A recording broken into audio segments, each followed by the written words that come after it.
माछाहरू त सबै मरेछ त सिप्लिहालेछ नि राति एक दुईवटा त ठुलै छ यहाँ यो यताले यो त धेरै अगारो मरेछ हौ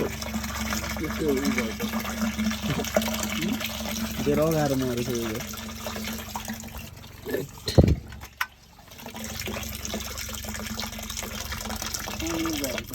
फोहोर भएर त होइन पानी यो यिनीहरू त हिँड्नु यो फ्यालदेखि नलाउनु त्यो खोइ अलिक सट्टै तल भएको अलि यो पानी गर्छ बिजो ग्रहमा सबैभन्दा पुरानो माछा चाहिँ जिउँदो रहेछ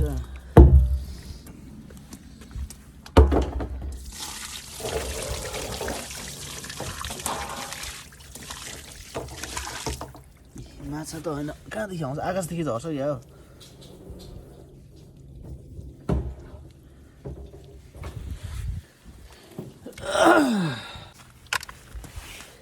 आज बिहान माछा मरिहाल्यो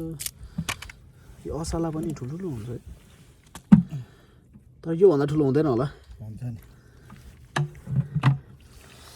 यहाँ चाहिँ जिउँदो माछाहरू छ प्रायः हिजोकोहरू चाहिँ मर जस्तो लाग्यो मलाई किनकि यो एउटा लामो त अस्तिको हो नि त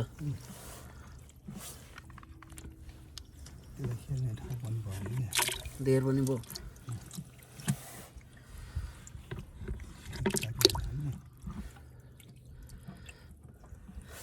यता डल्छ होला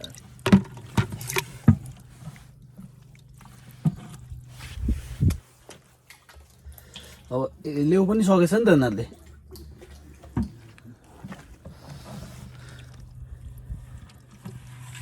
अब हाम्रो माछा चाहिँ के भएर मर्यो थाहा छैन तर पनि अब माछाहरू चाहिँ प्रायः सबै मरेको रहेछ अब यसको आन्द्रा पनि सुन्निएको छ यसको आन्द्राहरू प्रायः यसलाई चाहिँ असला भन्दो रहेछ अब यति मरिहाल्यो अब हामीसँग ड्रममा यति बाँकी छ सानो बुढाहरू पनि छ ठिक छ अब यसलाई बनाइ खाइहाल्नुपर्छ आज यो घरमा आएको छौँ अब ओए कुकुर कुकुर त नभनौँ होला ठ्याक्क होइन यहाँ बाटो छ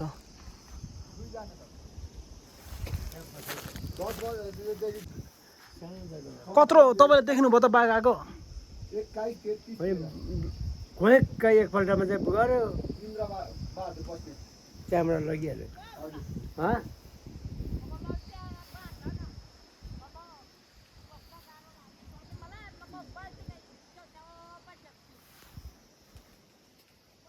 पलेस्टिकमा चाहिँ साग दिनु अलिकति तपाईँलाई खिर्काउनु भएको होला हो या ऊ चिनी हो बा तपाईँहरू ऊ खानुहुन्छ नि त तातो पानी यसो चियाहरू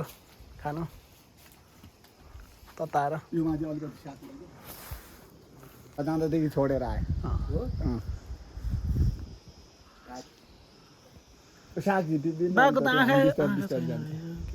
मास्टर भाइकोमा रहेछ एउटा छाउनु अनि ल्याएको कहिले ठुलो एउटा काम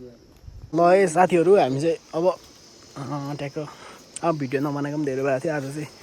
यसो हल्का हजुर ए उखु पनि रहेछ तर ट्याक्क होइन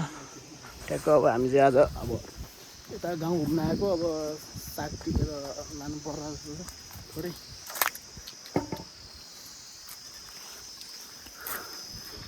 यो चाहिँ सागबारी कोपी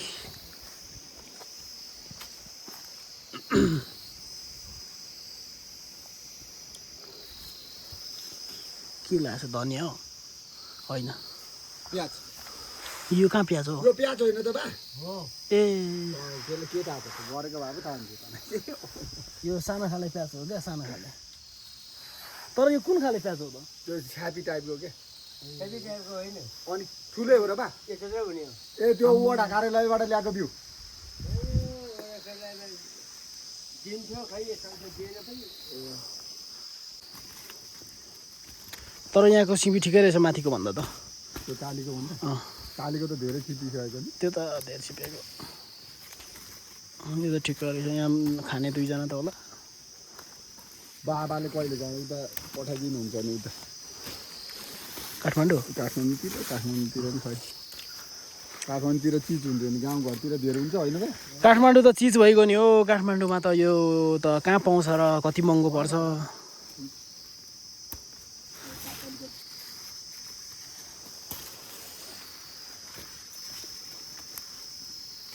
हुन्छ हुन्छ बा अब तपाईँहरू पनि खानु होला है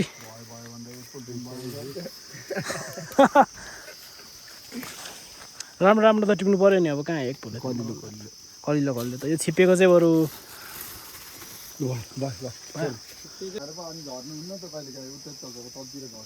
साग टिप्नु भयो अलिअलि अब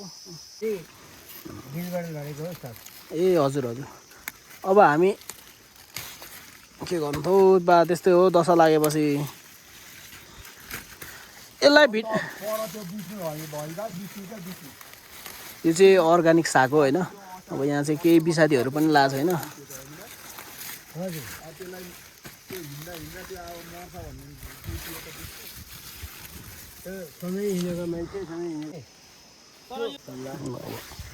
साग पनि हामीले एक भारी पाएको छौँ अब आलु नलाने आलु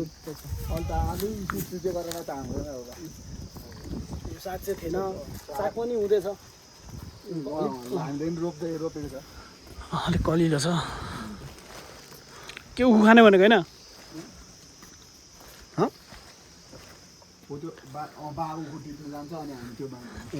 त्यो एउटा चपाउँदै उकालो अब यो चाहिँ बिरालो होइन यसलाई चाहिँ म कुकुरसँग फाइट पर कुकुर र बिरालो त मिल्दै रहेछ त यिनीहरू त आइज नेकेर मारिदिन्छु नि म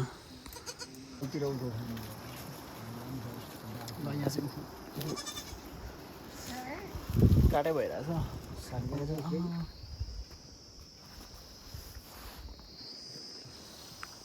के दुध खान्छस् दुध खान्छ क्या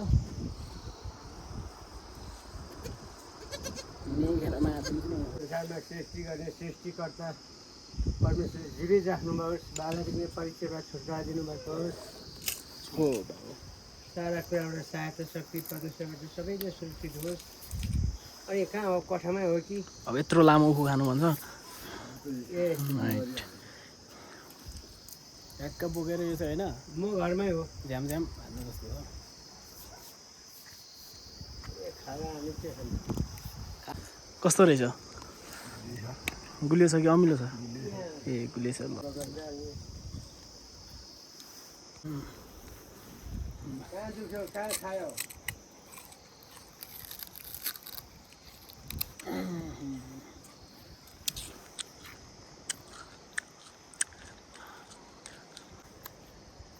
ए वान